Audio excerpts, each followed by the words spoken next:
سجنوني شهر ببغداد، حكموني 3 أشهر، نقلوني حدود.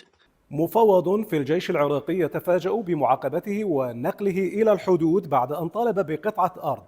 المفوض فريد الشبلاوي تحدث عن تعرضه لاستهداف شخصي من قبل شخصية معروفة متنفذة في الدولة.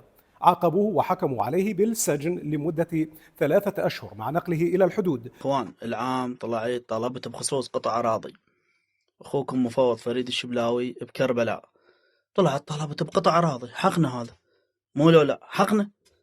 محافظ كربلاء خابر عليه معالي وزير الداخلية، سجنوني شهر ببغداد، حكموني 3 أشهر، نقلوني حدود.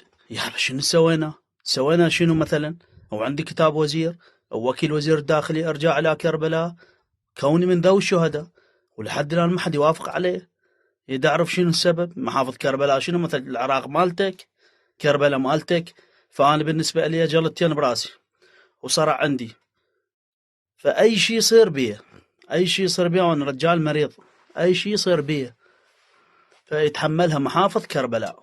إذا صعد الدم براسي توقف الدم براسي، متت بالدوام، وأنا أمشي لأن أنا تعبت وأنا مريض، يتحملها محافظ كربلاء.